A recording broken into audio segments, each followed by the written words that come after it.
Hey, this week on Half Step Down, Jose offers some words of encouragement. You know what? Good for you, though. Dream big. Dream big. Renee does his best to ask a question. What is so appealing to, for example, for two guys like us, right? And the boys waste time on air yet again. You said niche. I think I said niche. I think it's niche. That's why I don't know. Okay. Because I think I said niche and you said niche. I think I say niche. Suit up. It might get weird. Half Step Down starts now. You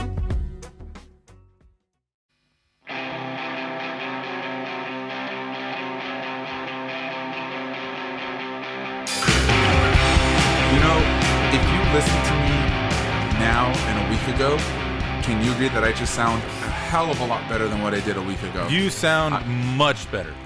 I heard the I like to listen to the podcast to get to the hashtag what was it again?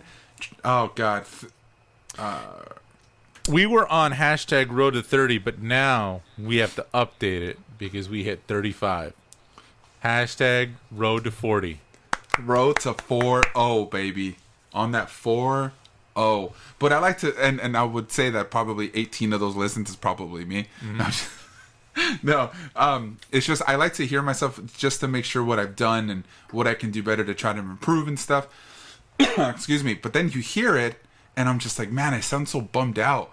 Like, so I spoke so much lower. So I'm glad that I'm feeling a lot better, getting better as the days go by. But that's just a little tangent. But thank you, everyone, for listening to the Half Step Down podcast. We are your hosts, Renee Grano and Jose Martinez. We are two aging punk rockers that just love to talk about punk rock and pop culture. And we should start a restaurant, and like we should just start not a restaurant but like a store, and just make it like restaurant themed, and just say that it's a pop culture punk rock fused or fusion or something like that. I don't know where I'm going with that. You know what? Good for you, though. Dream big. Dream big. I wanna open up a restaurant where all we sell are peanut butter and jelly, and we're just gonna call it PB&J's. That's a well named, and I get it. That's a good one.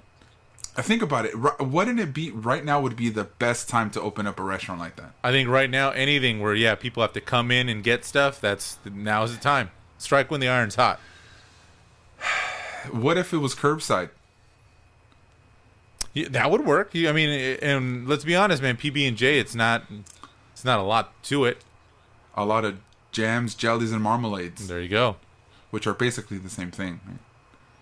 You could throw preserve in there. I think there is a difference. There is a difference between jam, jelly, and marmalades. Yeah, but I'm sure it's like a small difference, right? I don't think it has to be a huge difference. I probably can tell. Yeah, I can't tell. Yeah, well, Jose, how are you doing today? I'm great, man. I'm doing really good. I like today's subject. It's going to be fun. Yes, I'm very excited for today. We are going to be talking about something that we have enjoyed for the last, the last 11 years or so, because it has blown up over the last decade, right? It is probably on phase 47 at this point. And there's also another company that is trying to work on the same thing that we're going to be talking about, but they take the animated movies on a different level. But we're going to be talking about superhero movies and the impact that it had on punk rock and on popular culture and nerddom and everything in between. Yeah, man. So today's topic is going to be an interesting one because we come from the kind of punk rock world. We have that outsider kind of mentality. Let's just call it outsider for now because it really intersects with a bunch of stuff. But basically the kind of dichotomy of influence between the two. That's what today's episode is about. But before we go there's a couple things I want to talk about. So these movies what we're going to talk about today are superhero movies. The comic book movie is going to kind of let's go into this. Let's start at the beginning. So today will more than likely be Cape and Cowl superheroes. So indie stuff like Ghost World, Scott Pilgrim, that stuff's probably going to be a different episode because when we talked about the last 10 years, obviously superhero movies have been on there for a long time, but the last 10 years have really been when oh man, they're really bringing it home. We are going to touch on the history just a little bit of the superhero movie, but this is by no means a deep dive or a comprehensive history. We're basically looking at Richard Donner's Superman in 78 and beyond, because that's really when the birth of the modern superhero movie came from. We are not going to be talking about the comic books themselves. That will for sure be a different episode, and Correct. we'll go at length on that one. And I just want to put this side note in here. This episode was kind of hard to write because the connection between comic books and punk rock, metal, grunge, whatever you want to say, that is a clear connection. One need only look at the number of graphic novels that are written by or inspired by bands to see that that connection is like clear. When it comes to the movies, it's not as clear.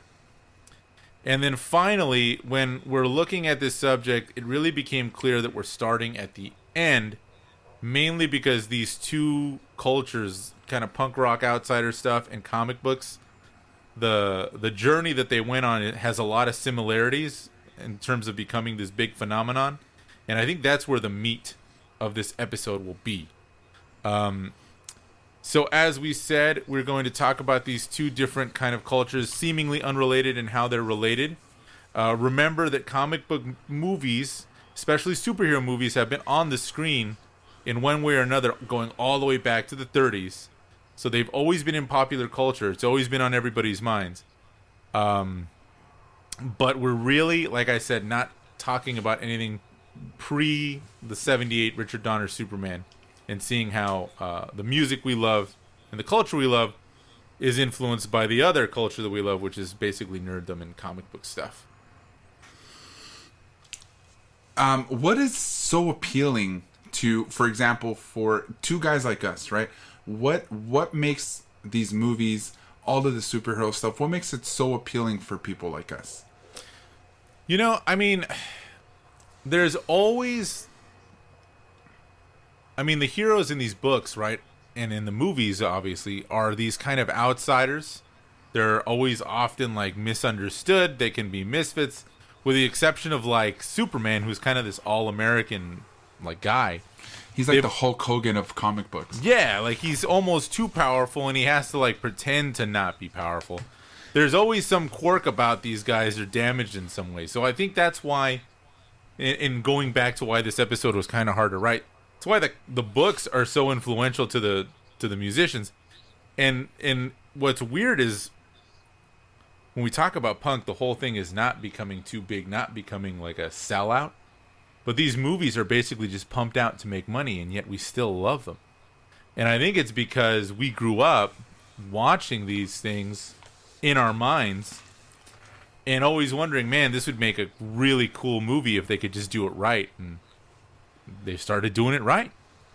They absolutely did. I think they started doing it right when Spider-Man first came out. I think they started to find their niche when X-Men came out and Spider-Man were released in the early 2000s.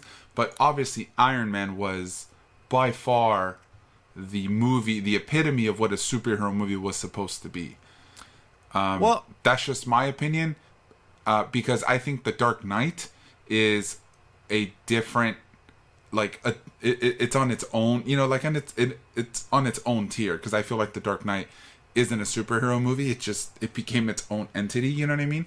But in my opinion, again, we can debate this now. But I feel that Iron Man kind of became the jumping off point to what a superhero movie was supposed to be like. Well, I think the thing I think Iron Man did better than anyone else, or I would say that the thing that Iron Man did by accident, is it figured out how to create a world into itself, right? So you look at Richard Donner's Superman. That's an amazing superhero movie. Mm-hmm. You look at Tim Burton's Batman in the 80s. You look at, hell, even though it's not technically a superhero, like Dick Tracy, superhero movies have existed for a long time, and they've been massively popular, and some of them have, right? Superman was huge, Batman was huge. Even the X-Men, when they came out in the late 90s, early 2000s, what they did was kind of create this template. Like, the superhero movie is basically just like a hero's journey, right? Like, it's pretty much the same thing. What Iron Man did, I think, by accident, with that, let's be honest, kind of throwaway thing at the end where he talks about Nick Fury shows up, spoiler alert, at the end of the first Iron Man. Nick Fury is in Tony Stark's apartment. Is like, I want to talk to you about the Avengers Initiative, which they basically just did for fun. And it's almost by mistake that it's like, okay, well, Iron Man 1 leads into Iron Man 2. Well, if we can do Iron Man 2, and we talk about the Avengers, if we need Avengers, we need Captain America.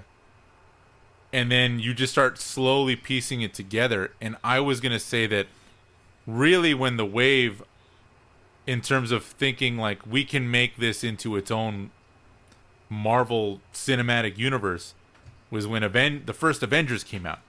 And it's like, we can tie all this together and make it so that people need to see 7 movies or not.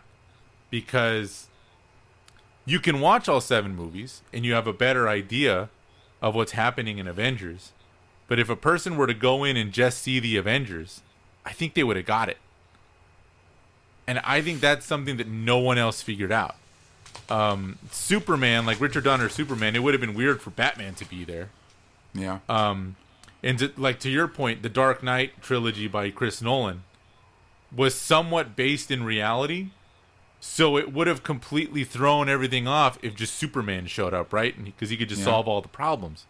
Yeah. And I think that's why Marvel is so successful at creating that universe, whereas DC has a really hard time with it. Because if Batman existed in the same plane as Superman, it shouldn't really work.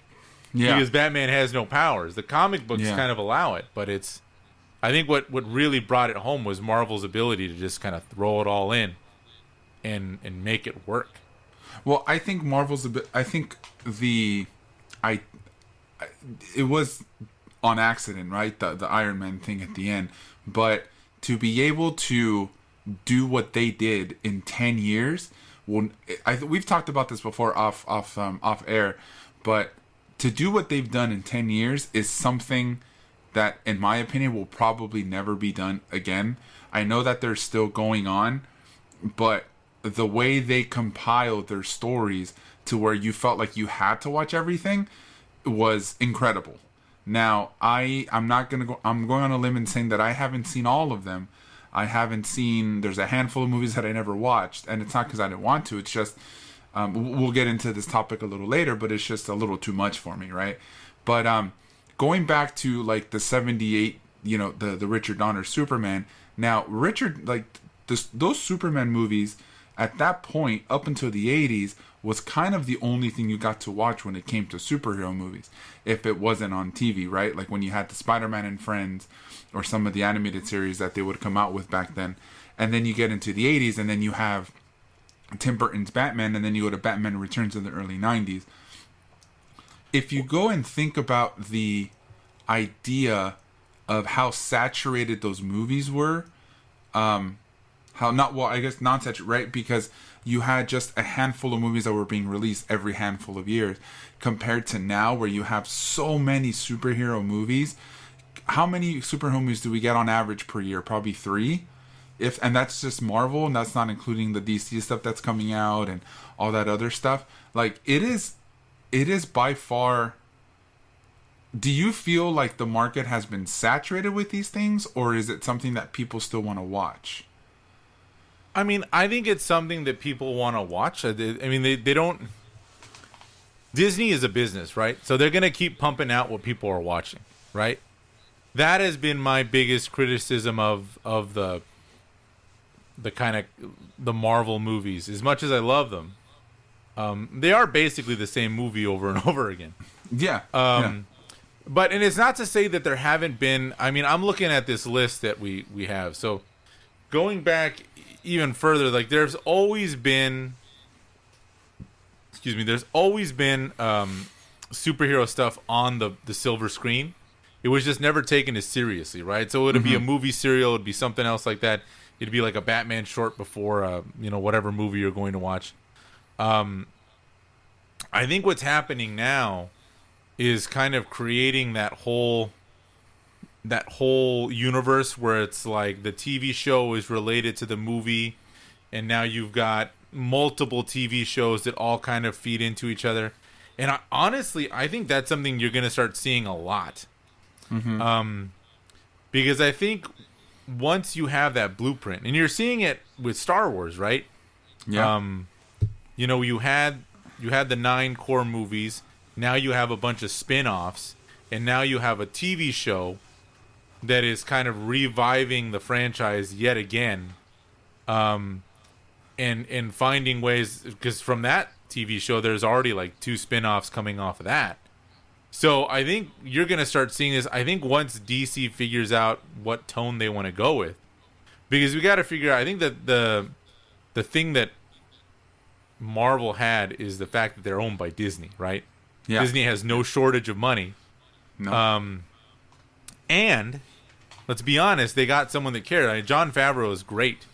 Mm-hmm. And Disney basically owes him a lot, because he basically handed them the blueprint for movies with Marvel. And he's the guy that's behind The Mandalorian, which is basically the only Star Wars thing that everyone can agree is amazing. Yeah, which is revitalizing the franchise again, and hopefully it'll keep going. Yeah. Basically making people excited about it again, right? I mean, you used to talk about Star Wars, for a small tangent, and all you were guaranteed was an argument. Yep, always. It never fails. It was I really like the movies, but you start talking about them, you're going to get into an argument. Now you talk about Star Wars, everyone's like, well, The Mandalorian's the shit. Yeah. They should just keep doing that. So there's 4 things in life that you shouldn't talk about. The 3 that you don't talk about is politics, sex, religion. I think the 4th one is Star Wars. Right. There you go. Because it always ends up into an argument. Yeah. Yeah. Now, the thing about this, to bring it back to what we do, right? Yes. And what we do is we tickle your earbuds. We tickle your earbuds. Yes. Regardless of like what's going on, right? I think the thing that's interesting for us is that we're watching comic book movies do what punk rock did in the 90s, what metal did in the 80s, is basically just blow up into this massive pop culture phenomena, right? You had bands like Green Day, right, who were playing shows on, what's that called, Bleecker Street or whatever, or that famous Berkeley area club was, to playing, fucking arenas. Yeah, to playing arenas. And we went from looking at some of these movies, right? We went from like Toxic Avengers, Swamp Thing, Howard the Duck. Like I'm just looking at these like random superhero movies, right? Yeah. To now these huge tentpole, massive things where it's like, look, man, you have never seen as many, Marvel T-shirts as you have now, right? Yes. Having a comic book T-shirt at one point was like the sign of a true dork, like a super nerd. Yeah. And now I cannot go anywhere without some brosif wearing an X-Men T-shirt or some Marvel Comics Avengers shit. Yeah. It's everywhere. Yeah, punk rock did that in the 90s when it got huge. Yep. When metal was like, hair metal was the thing in the 80s. It became this thing. And that's interesting, I think, for us, because we watched punk rock. And let's be honest, that's kind of where we got into it, right? We were kind of at the end of that wave. So we watched this huge, huge high, and then we just watched it crash into the ground. Yeah. So, for me, yeah, we have, we started in that punk rock wave, and we just watched it crash and burn for a while. For me, there's 3 waves of pop punk, and each one of them just fell and burned. Right, like you started with Green Day and like Everything Sucks by Descendants, and we talked about this already, right? You start that, and then that kind of just died out for a bit, and then you had the Drive Thru Records style when you had the pop punk there, that died, and then you had the One Year style, and then those bands have just like left, So yeah, it's easy to just see things crash and burn that way. Yeah, I mean, and it's like, for the old school stuff, for me, it was just like we grew up listening to bands that we never got to see live, and then That's right. And then when we got to see them, it was cool, but like it was nowhere near as big as the stuff that was happening. And then I know in the world of pop punk, like the scenes exploded and then died in the course of a couple of years. Yeah. But Every time. But what happens is, like, you have the positive out of that is you always have a core set of people that are going to be around regardless, right? Yeah. So it's interesting to see comic books do that, and I wonder when that wave will crash, or if it even will. Because the difference, I think, with this, to be kind of positive about it, is, punk rock, regardless of whether you're doing pop punk or, you're doing like hardcore like Black Flag or Minor Threat. Mm-hmm. The sonic quality is basically the same, right? Yeah. Yeah. I would show kids Bad Religion, and they would say, "Is this Blink-182?" The kid doesn't know; they don't know, yeah. right? And that's because it basically sounds the same. That's how I feel about hip hop now. Right. Like newer hip hop, I'm like, this kind of just sounds like the last song we just heard. Right. Yeah. But if a dude who grew up with hip hop listened to, if we made a mixtape, it was half like pop punk stuff and half they would just be like, these all sound the same. Yeah. Right. Yeah. Which is like understandable. There's like a sonic quality to it.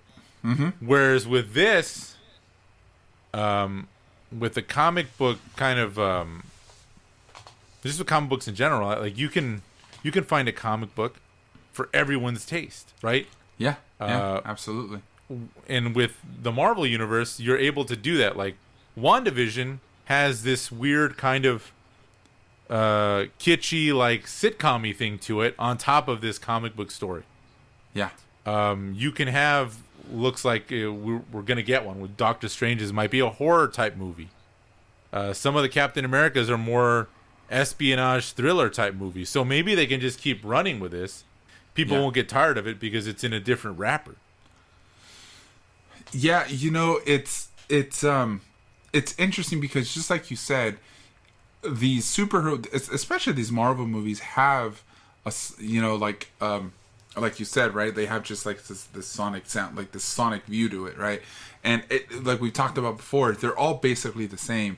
But when you can find a way to kind of niche it and hit certain parts of this popular culture of these people who love these things, they're you're gonna do well, and then you have this payoff like in the Avengers, right? Iron Man was, I think, was more of your comedy. Then you had Captain America, like you said, was more like espionage, things like that. And then you had like Thor, who was more, in my opinion, was more for the ladies, if anything. I don't know. Well, it was more like a lady flick. But when you put all of that stuff together, and then you create this one movie, The Avengers, that people just loved, it's all gonna fit, right? And the question that I have for you is, how did it revitalize? Because we're talking about punk, right? Punk and grunge and metal and pop punk and all that stuff. How well have these superhero movies, or maybe just films in general, but we're going to be talking about superheroes, have these movies revitalized punk and metal and 80s and 90s pop and stuff, all of these things that were niches at the time, I feel, just like comic books, are getting back into the pop culture scheme of things, and now everybody loves them, right? Like More Than a Feeling. Who would ever listen to More Than a Feeling until not More Than a Feeling. What is it? The one from Guardians of the Galaxy. Excuse me, guys. I always, is that what it's called? Oh, I mean, well, Hooked on a Feeling, right? Is that what it is? The thing about the Guardians of the Galaxy soundtrack is he basically just took a Tarantino move, right? He took a bunch of old pop songs, put it to something new and fresh, and it made it fun again, right? Yeah, and it just kind of like The Sopranos when they did when they had Journey at the end, right? And now Journey is bigger than ever. Yeah, that Wayne's World with goddamn Bohemian song. Rhapsody, right? Yeah. it's how. But I guess what I'm saying is, these movies have revitalized so many different types and styles of music that I think it's a good thing, because then they have this new energy to these bands, and now we can see them again, sort of thing, you know. So how has all of this made? Do you feel like all of this has like popular culture has turned into something different now? And I feel like it is superhero movies and music, but it's like become synonymous with it.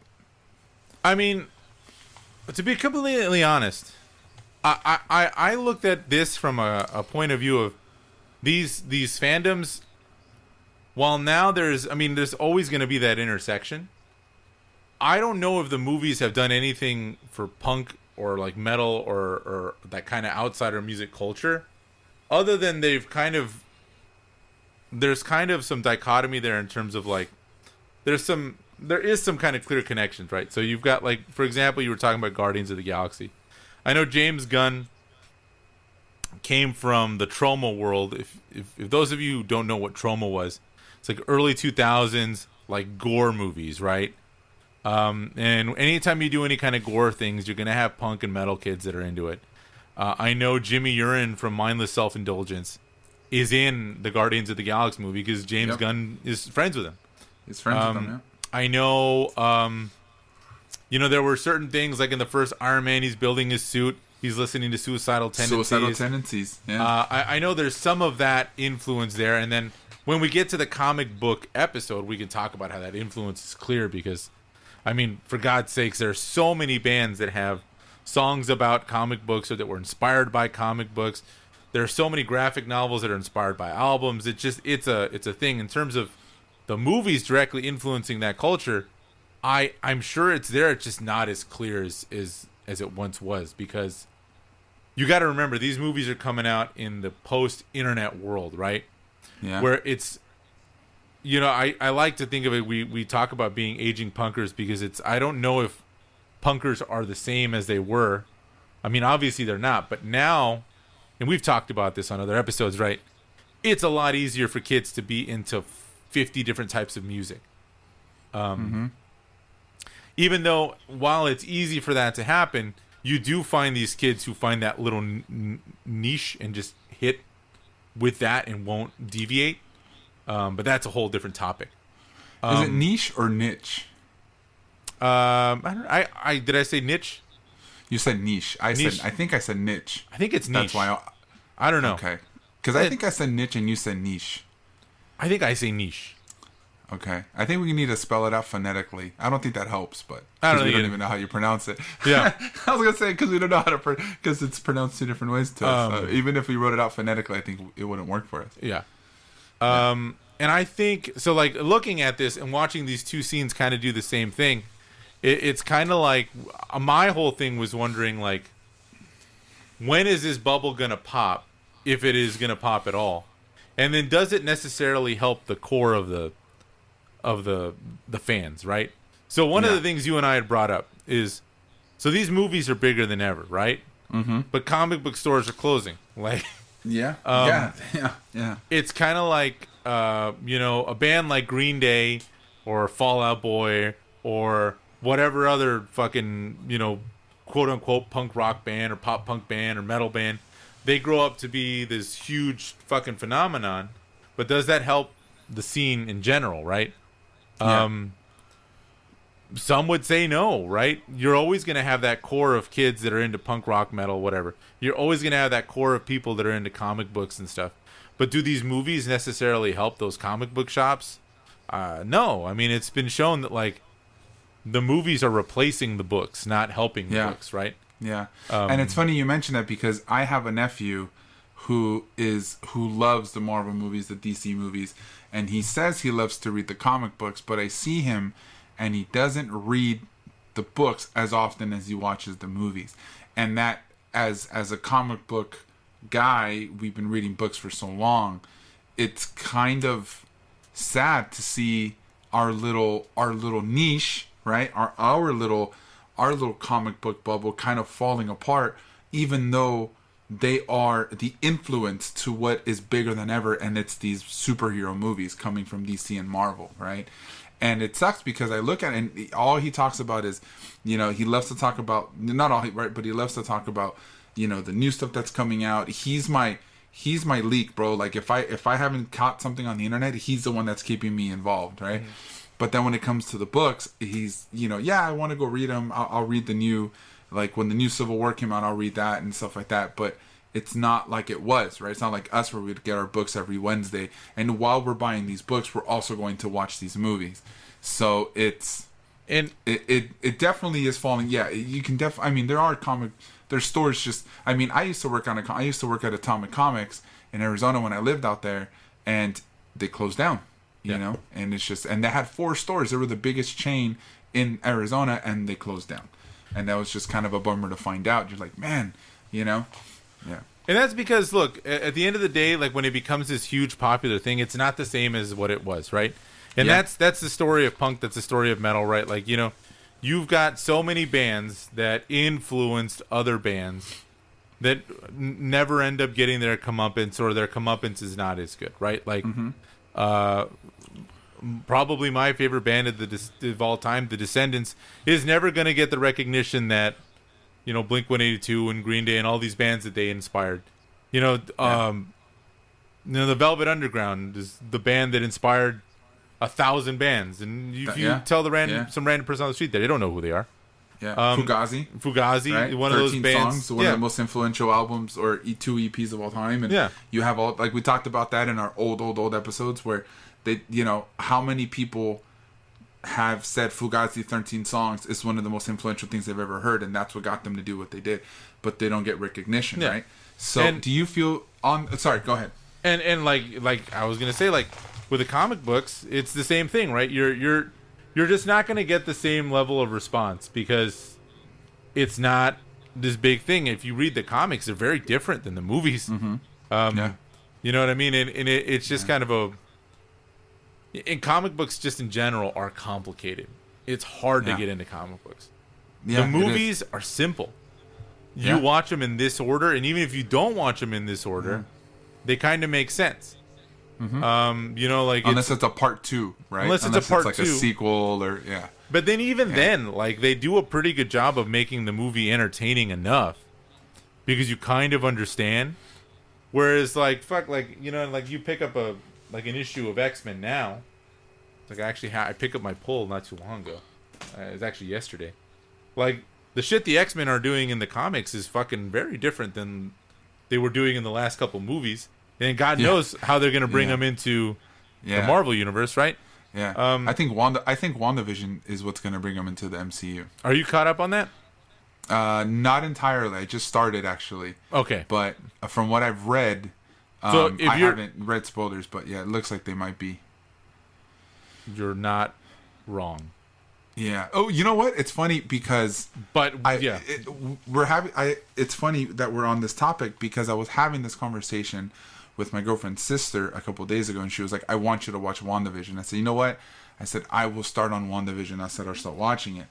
And that was like, she goes, I feel like this is where the X-Men are going to get included. And I said, well, even without watching WandaVision, my comic book, the information that I've gathered from comic books, it's, well, for those of you, spoiler alert, she stopped the mutant race, right? That's where we got House of M. Well, right? She was a mutant.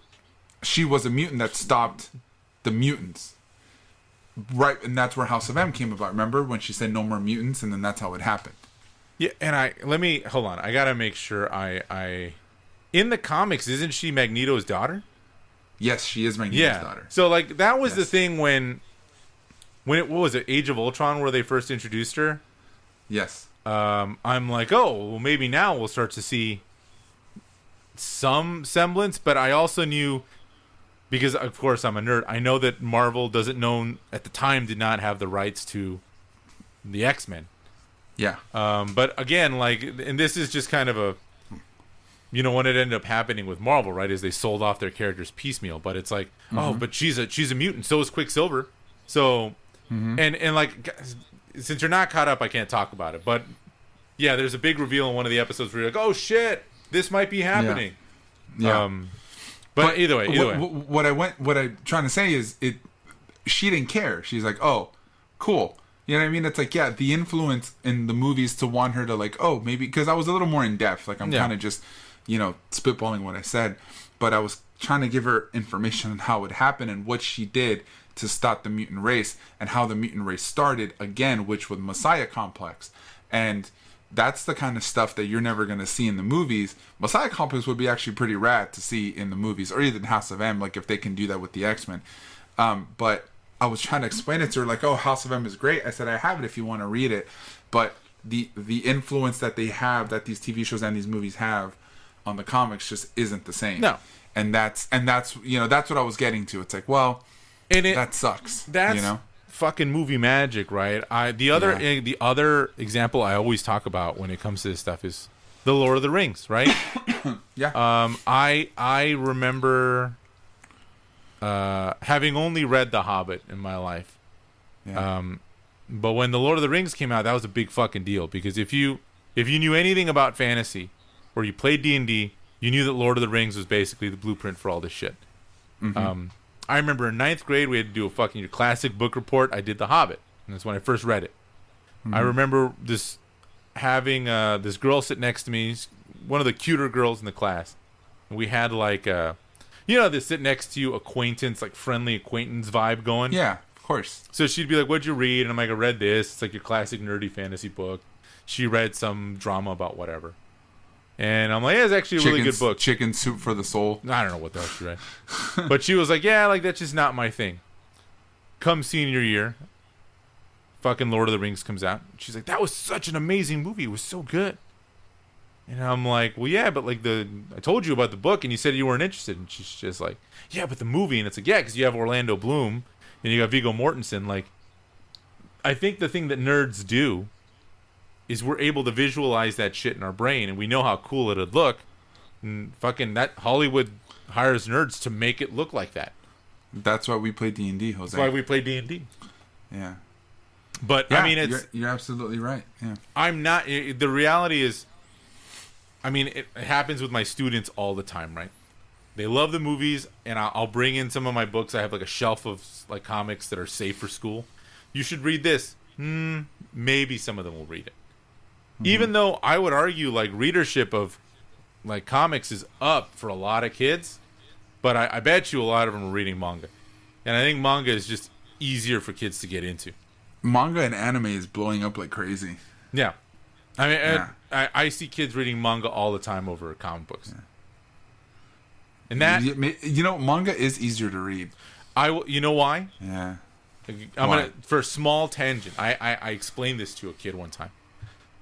Small tangent as to why manga I think does so well is and I think I've talked to you about this off air, but let's say you're a kid, you're interested in two things. You like Naruto, right? You see all the kids, you want to get into it, and you like the Marvel Avengers shit, right? Okay, you go to a comic book store because you know Naruto is a manga. You go to the guy. Where's Naruto? Oh, it's over there. Where should I start? Volume 1. Volume 1. Volume 1 is like what, $10? Yeah. And it's like what, this thick? It's like an inch thick. Yeah. Or I want to start reading Avengers comics. Well, which one do you want to read? Do you want to read Avengers? Do you want to read New Avengers? Do you want to read West Coast Avengers? What issue should I start on? Oh, why don't you start on The Ultimate Avengers issue 650?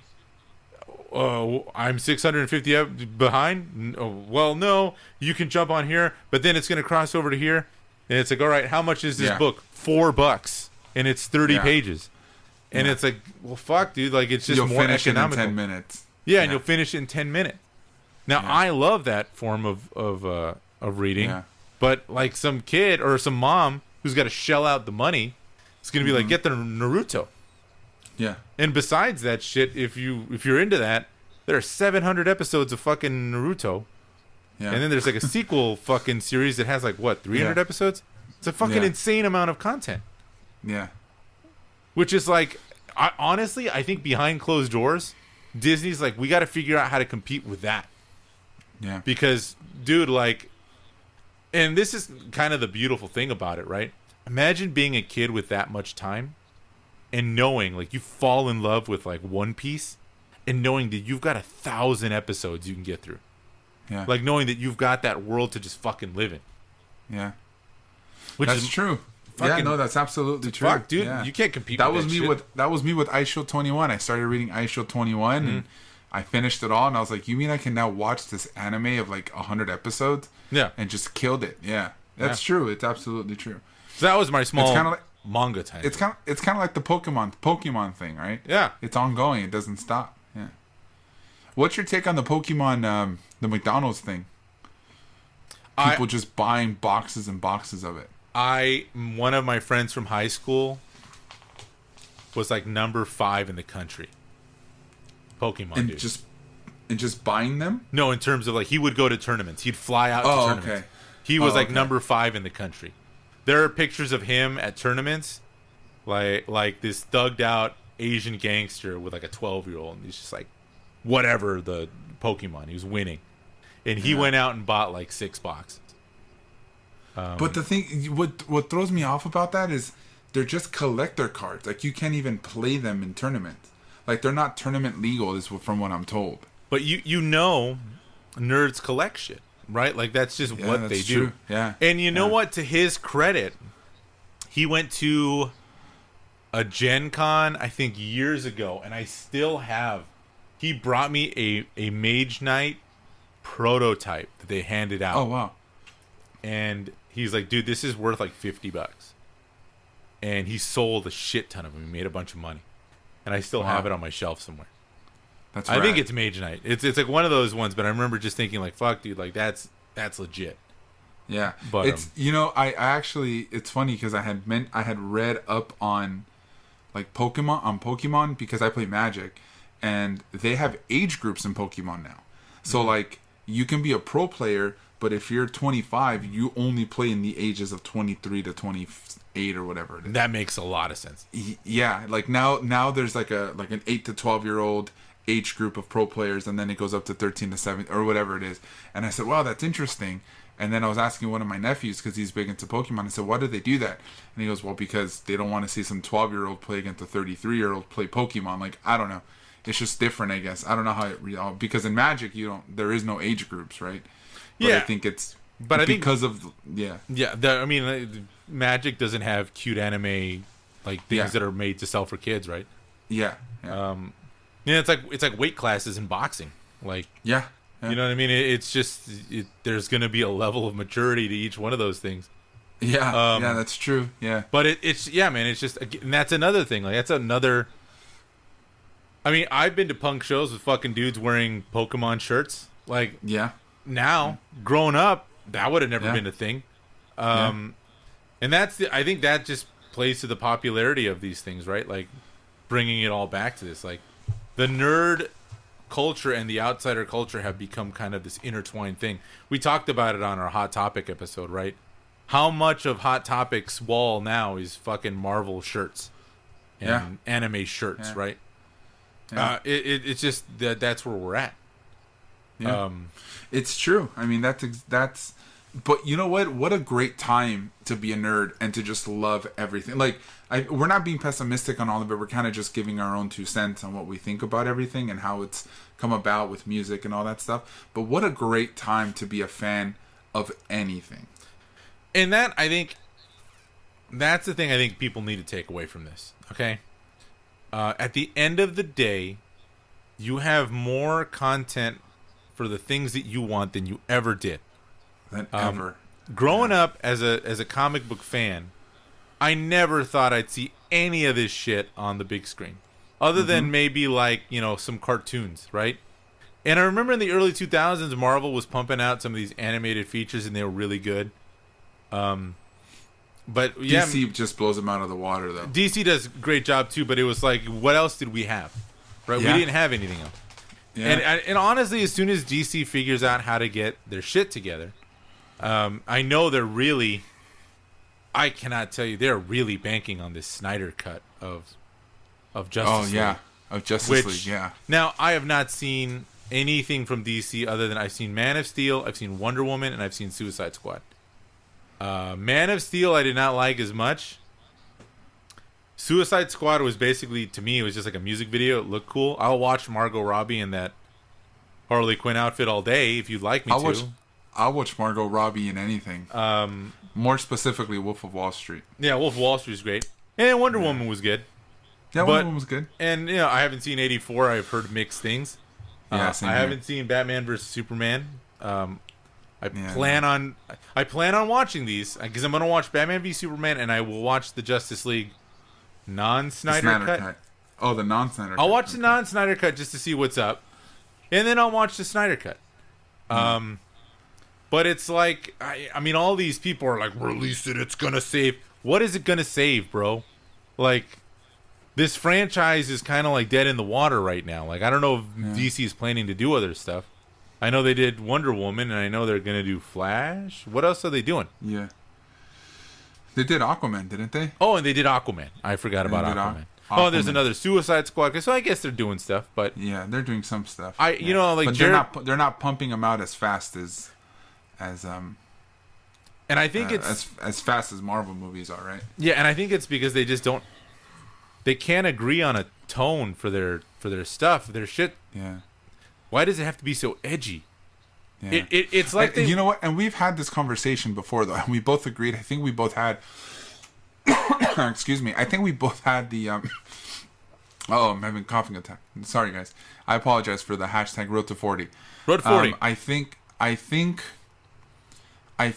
Well, no, I don't think we've actually we've had this conversation off air, and we both had the same opinion on it, and we both agreed on it. Was the Marvel movies are easier because it's there isn't no like extra, aside from like Vision and stuff, but no extraterrestrial superheroes. I think that's why Batman just works so well in the DC universe. But like in DC, all of these superheroes are extraterrestrials in some way, shape, or form, right? Everybody but Batman, and the Flash, I guess, right? But I think that's where I don't remember exactly how the conversation went, because we were talking about what is it about DC that's just not making them like blow up like Marvel did, and I think that was our biggest talking point.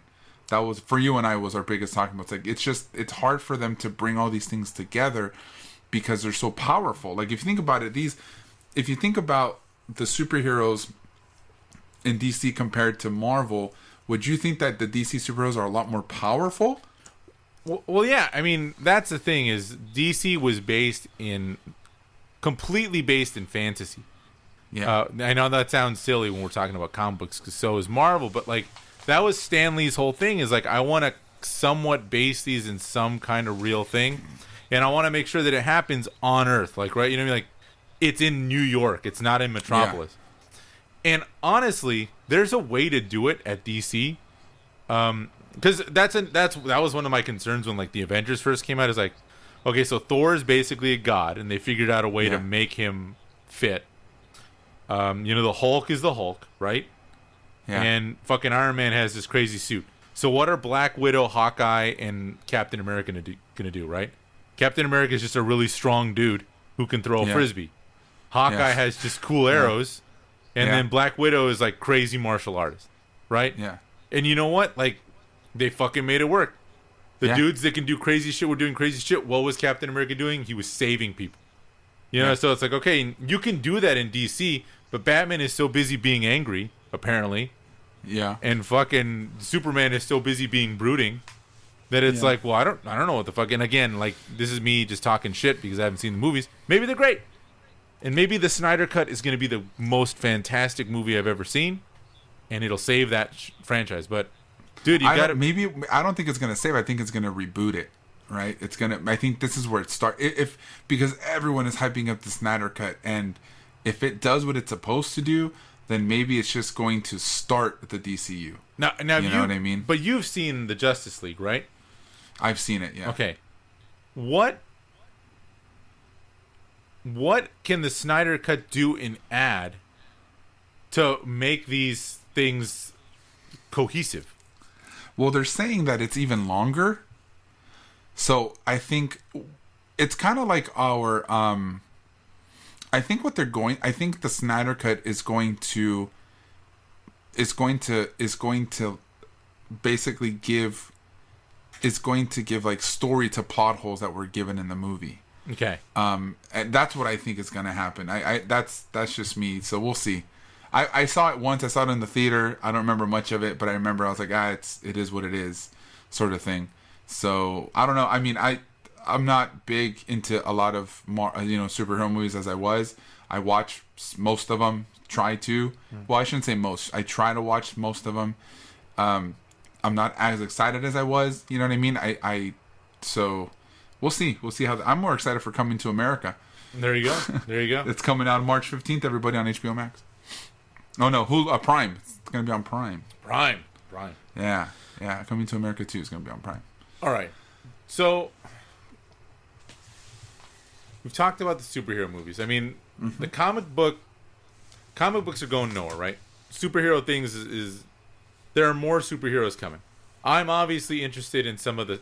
I love Image Comics, and I think they've got some really fucking cool shit. Yeah. I know Spawn is coming, right? Yeah. And I know that, and maybe at some point we'll do an episode on comic book movies that are not superhero related, and just see like, yeah. And maybe that'll be part of the comic books episode, because I think there's so much going on with the world of comics. Like we didn't touch on, like The Boys on Prime. No. There's a lot of stuff. I was about to say that. Yeah. The Boys or The Tick. The Tick. I mean, there's a lot of cool shit out there. I mean, we didn't really even talk about Watchmen. No. Like Watchmen was a big deal, and when that came out in theaters, it was. I mean, you're talking about one of the probably the most critically acclaimed comic of all time. And it is the only graphic novel to be included on Time's list of 100 best novels. Yeah, like that shit was legit. And the HBO series, it was a sequel series, was fucking cool. Did you ever see the HBO series? No, I didn't. That's something I have to watch. The HBO series is great because it's a sequel to the comic books. Okay. It's just a direct sequel to the comics, which is fucking cool. Did they end that already? Did they do 3 seasons of that? They only did 1, and I don't think they're going to do any more. Okay. I think the story wraps itself up. Okay. But I mean, obviously, there's a lot of cool shit happening in comics that can be transferred over. My question, okay? We didn't even touch on The Spirit. We didn't touch on The Spirit. That's kind of that's a DC book, you know what I mean? That was a DC book, and that is that was a fucking travesty of a movie. Yeah. If none of you, so. It was and so again, sad. It made me so bummed out. I try not to talk shit about things because I try to be positive. But The Spirit came out at the time that Darwin Cook's Spirit run. I think he was like in the middle of his run. And the Darwin Cook. No, it was almost over. Was it almost over? Yeah, I think it was almost. That was so good too. Darwin Cook to me is my favorite writer and artist. I mean, it's funny because my favorite stories of all time are all DC stories. So you have All-Star Superman, New Frontier, and New Frontier, and there's the third one which I don't off the top of my head. But I'm a huge Darwin Cook fan. Yeah. And to be able to watch what they were gonna do because of Darwin Cook, it like you said, it was a fucking travesty. Well, I think the two were independent of each other because the Darwin Cook comic book run was like it's my favorite. It was, I don't know. I mean, it was one of my favorite runs of any comic book artist. Yeah, Darwin Cook. I mean, New Frontier is my favorite DC story. Same. And that run was just like it was fucking magic. But I think what they were, and this is maybe the issue, is they basically were just like, well, let's just have Frank Miller direct it. Frank Miller's at the time was the hot shit because 300, Sin City, all this dark, brooding shit. In the Do you remember when All-Star Batman was a thing and it took him months to come out with like issue 4? Let's have a little sidebar. I know it's supposed to be about superhero movies, but let's talk guys. Let's talk about All-Star Batman. All-Star Batman was fucking terrible. Yeah. And delay after it was months and months. There was it was like 4 months between issue 4. Was issue 4 the one that was just a bar fight? Yeah, when he calls himself the goddamn Batman? There's one issue that I remember waiting months to get, and this is when I stopped reading it.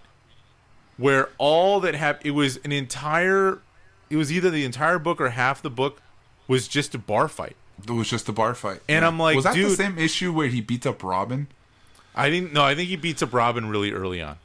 Okay. And I'm like, dude, stop. Like, that's supposed to be. But I remember there was one issue. I'm like, dude, you're not even drawing this, dude. Jim Lee is drawing this. Why are you the one delaying it if Jim Lee is the one that's writing it? Yeah. But it was just bad. But again, like, there was a time when he could do no wrong. You're right. And I remember Sin City. I recently rewatched Sin City and was like, dude, this was really cool when this first came out. Like, this style. Yeah. And they basically did that to the Spirit, which didn't make any sense because the whole thing is that he's blue. Yeah. And in the movies, it was that he had red shoes. Okay. He had red shoes, yeah. But it was like, I remember people walking out. And I just remember thinking, like, dude, this was not good. It just bummed me out too. It bummed me out. It was just like, did we watch that together? I don't think we did, right? No, I took Marta on one of our first dates, and she was pissed. She's like, "This movie was fucking terrible." Yeah, and I'm like, "Yes, it was." Yeah, it was. It was so fucking disappointing, dude. It made me so sad. I think we talked about that when it was released. We're like, dude, they just took one of our favorite comic book runs and just took it to shit. Like, it was so sad to see that. Yeah. All right. We got to talk. Sorry, guys. No. We'll talk about that on a different. We'll talk about that in a different episode. So we'll talk about our favorite books on a different episode. That would be fun. So we got to talk about this. So with comic book movies, with things like this, with it being as big as it is, what is next? Because what we know is that everyone that's making these and liking them, you're showing them to your kids, and your kids like them when they're kids, and they grow up to hate the things you love. So are we going to see a wave of filmmakers in the next 20 years who are basically going to make The Godfather and like do the exact opposite of the tentpole movie and do this like kind of like old school cinema, like slow burn shit? Do you think that's on the horizon? I don't know, because we've talked about this again off. A lot of these things we talk about off air. We're just like, let's just talk about it on the podcast because that's the way the show works. That's a podcast. I bet you Joe Rogan does the same thing. I'm sure he does. No, he probably doesn't. He's not the last professional broadcaster like we are. Yeah. You know what I mean? We are by far more professional than Joe Rogan. Joe Rogan has like an 18-hour show every day. That's all he does. That's a different thing because we talk about topics and he gets stoned and talks to interesting people. That's a different thing. Yeah. We should do that next. We should get stoned and talk to interesting people. Yeah, well, I was just going to talk. Well, I mean, we can do that too. Well, I was talking about getting stoned. I realized that I'm a professional. I would never get stoned. Exactly. Right. That's why I said we should just talk to interesting people. Let's have them get stoned. Let's have them get stoned and we'll talk to them. And we'll talk to them. That'd be kind of cool. We can be like the sober Snoop Dogg. Yeah, I like that. Right? Sober Snoop Dogg that would be a great comic. That would that would be a good one. So I think that's a tough one because the influence that these comic book movies have had on popular culture, I think is very big. And I think there's a lot of kids out there, let alone teenagers now, who are in the middle of, I guess, the second phase. Well, this is phase, what, like 84 in the MCU, I think? Let's just say the second. Okay, well, I always think that Avengers Endgame was the first, part one. Right, was like, I know they have different phases, but to me, once you ended it there, that's phase one, like big one. Does that like the big one, right? So now you have the second wave, right? The second wave of things that are coming, and you and I were involved in the first part, and now they're involved in the second part. I think it's going to be more influential than it is hating it, because it's kind of like the Simpsons, right? Because everybody for the last three decades have grown up on The Simpsons. And I feel that because it's still there, it's going to be more influential than it is going to be, I don't want to do this. But I don't know. Maybe. But something I think we gotta remember is hating something and doing something being contrarian is still is still being influenced, right? So, for example, like there's this famous story of like the Sex Pistols sounded the way they did because they wanted a band that sounded like the opposite of the Beatles. Mm-hmm. So it's like you're still being influenced. So even though you're rebelling against it, you're obviously responding to an influence.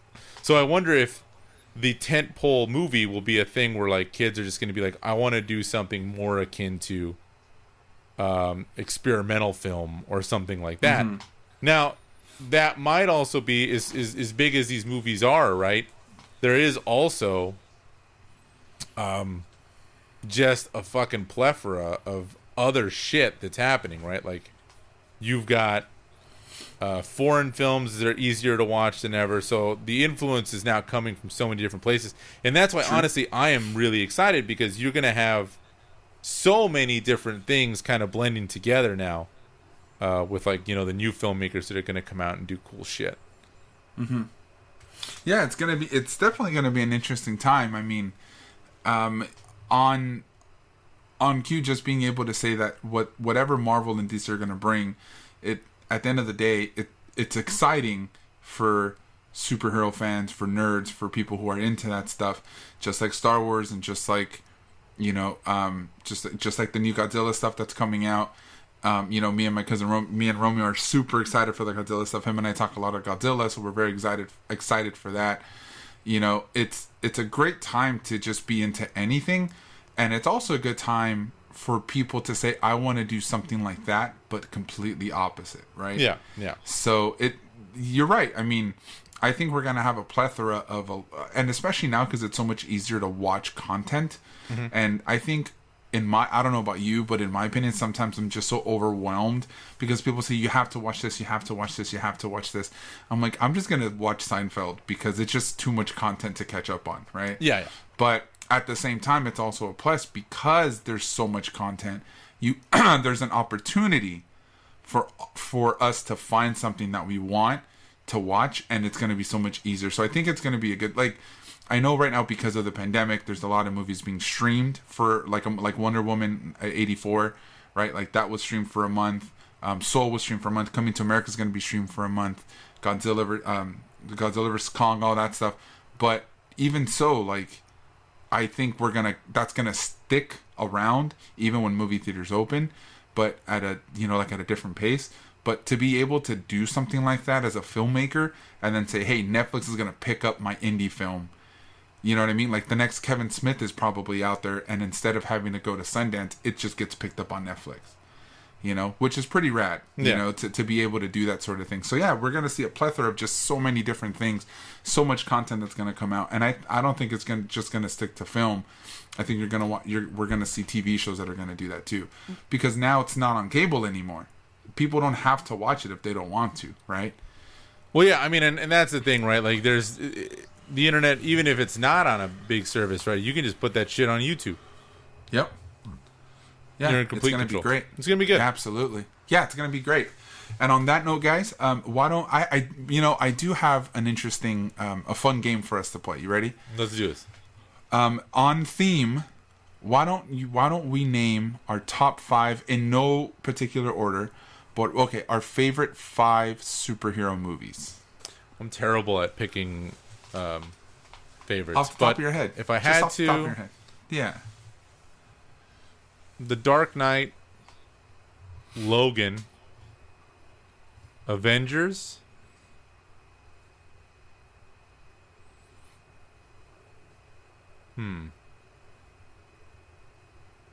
This is good. This is good podcasting. Good podcasting. How many do I have? I'm at 3. 3. You have 3. You have The Dark Knight, Logan, and Avengers. Then I am going to pick. And we're talking superheroes only.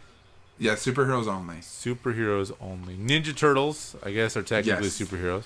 We didn't even get into that, but that would be like independent stuff. Yeah. And then, well, they were on Image, so of course they're independent.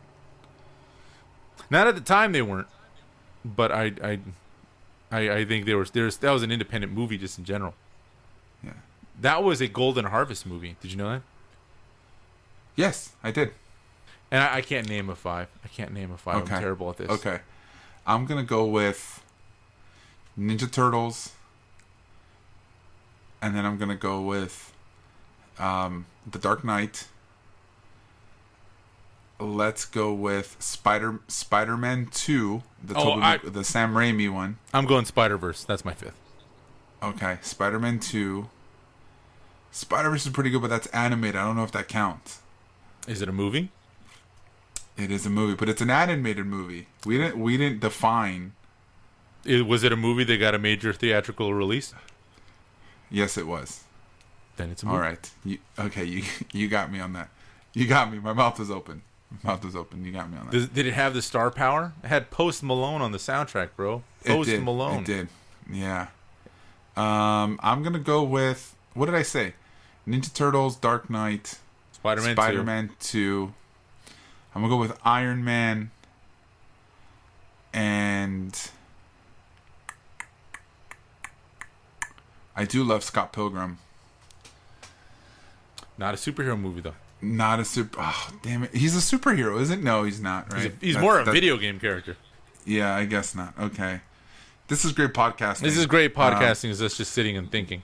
Yeah, let's just skip to the playlist for the week. But if I come up with it, I'll cut everybody off and just talk about it. You got to go through. You want me to go through my songs first, or you want to go through yours? Why don't we do? I'm just gonna pick a handful of the ones that I picked. Okay. So I'm gonna pick the ones that stand out to me. I'll be honest. When I chose these songs, I just looked up a Spotify playlist of like Marvel, like superhero soundtrack songs, and I was trying to remember, and I kind of just picked the ones that like stood out to me. Then I was like, wow, like I love these songs. So just the fact that all this stuff is entwined with superhero movies just makes me happy. And the first one I picked is, I couldn't believe it, was Vindicated by Dashboard Confessional. That was on the Spider-Man 2 soundtrack. That was actually the song when the credits were rolling. And that's when I was like, wow, this guy hit it big. Like, this, I remember that. A Drive-Thru Records guy. Did you know that he recorded the Swiss Army Romance, which is his first one on just acoustic? He recorded that in 2 weeks. And then his second record, when it had the band with him, it did it in 6 weeks. I did not know that. Yeah, that's just something I wanted to throw out there. Back in Black by AC/DC, Come As You Are by Nirvana, Should I Stay or Should I Go by The Clash, and one of my favorite bands. I went to go see these guys with Adam Lambert, is Don't Stop Me Now by Queen. I love Queen. I'm a big Queen fan, and I don't know if you guys have seen. If anybody has seen the Queen with Adam Lambert, it is awesome. He's rad. Like, he did a really cool thing at the beginning of the show where he talks about, he goes, I'm not here to replace Freddie Mercury. I'm here to honor Freddie Mercury. And he kicks ass, dude. Like, he does such a good job. Like, it fits. It just works well. And you know for a fact that it's not Freddie Mercury. But damn, is it pretty close to it. And you're like, wow, like, I'm so happy that they were able to pick Adam Lambert. He did such a good job with them. Nice. Yeah. So those are the songs that I picked. Okay, that I happened to just see. Yeah. Okay, so for me, here's what I'm going to go with. I got Institutionalized by Suicidal Tendencies because it was on that Iron Man 1 soundtrack. I remember that. Anytime I hear a band I like in a movie, I'm like, I do that. I do the Leonardo DiCaprio meme where he points at the screen. The next one I had is The Beginning is the End is the Beginning by the Smashing Pumpkins, off of the Batman 3. What was it? Batman and Robin soundtrack? No, Batman Forever. Batman Forever. Whichever one it was, the soundtrack was better than the movie. But I love that, and they ended up using it in Watchmen in the trailer too. There are two versions of that. That's right. Man, I forgot all about that. There are two versions. There's a fast version and a slow version. The slow version they did for the Watchmen soundtrack. You're right. Yeah. You know, one of the greatest, in my opinion, greatest hits album is the Smashing Pumpkins one. Smashing Pumpkins are a great band. I have not listened to their newer stuff ever since, their kind of resurgence, but they were the first concert I ever went to. Smashing Pumpkins really? Garbage. Interesting. Yeah. Next up was Morrissey, First of the Gang to Die, because there's that great Morrissey sequence in the Ant-Man movie. I put "Shut Me Up" by Mindless Self-Indulgence because, as I said, James Gunn is friends with Jimmy Urine. Put him in one of the Guardians of the Galaxy movies. And then last one. One day I plan on doing this somehow. Maybe not obviously never in an actual museum, but "Party Man" by Prince off of the Batman soundtrack. Maybe our listeners don't know this, but Prince wrote an entire soundtrack of music for the Tim Burton Batman. That's right, he did. Go do yourself a favor and listen to Bat Dance. It's awesome. But "Party Man," one day, if I did not care, if the world was ending, I would walk into a museum with a boombox and deface art to that song. Because that is one of my all-time favorite sequences in any movie, is when the Joker and his gang are just fucking up a bunch of paintings. And I really like the part where the Bob is going to go and cut the painting, but it's like very macabre. And the Joker uses his cane to stop. He goes, "I kind of like this one, Bob. Leave it." And then they all like to sing.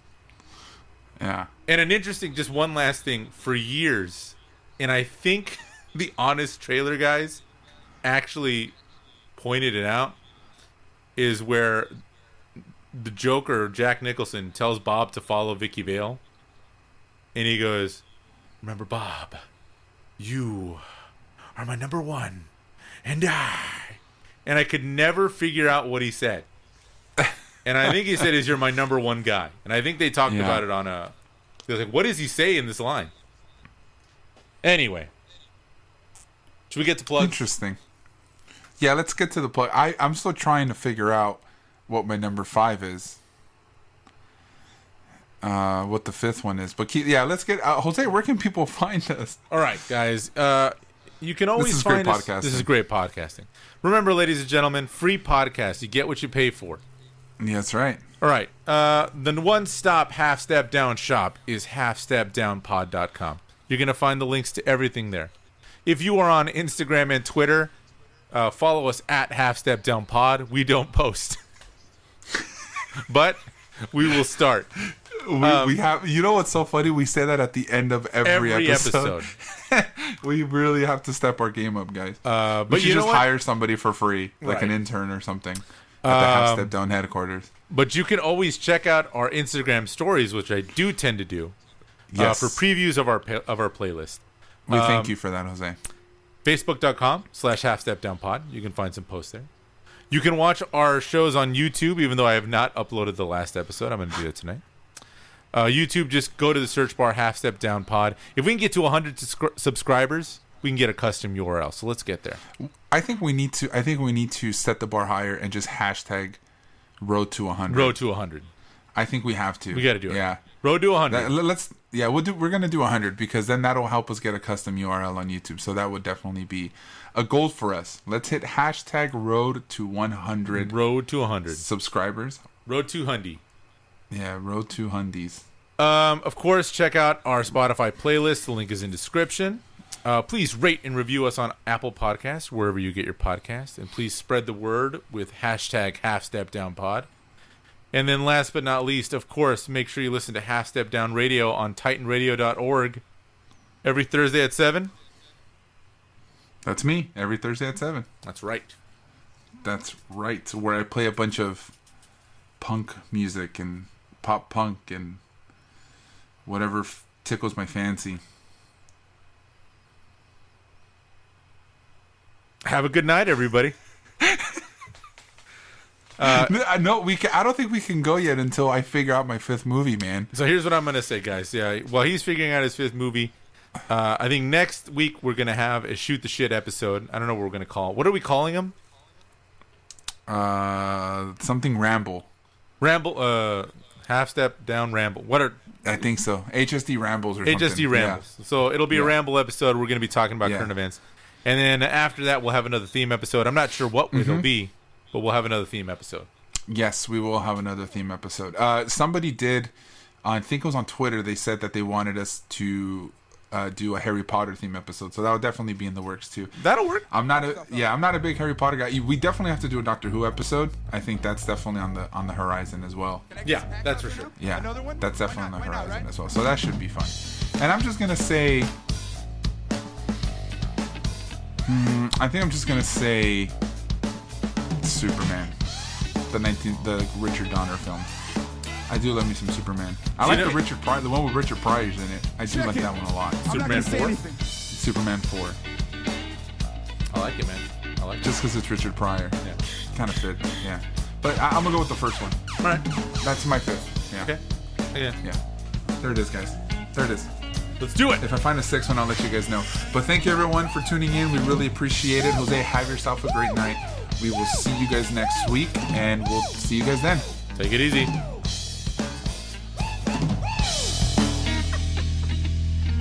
Yeah, give it up for this guy. Promise you guys. Just so we're all clear, that was not like a real song. Okay. Made that up.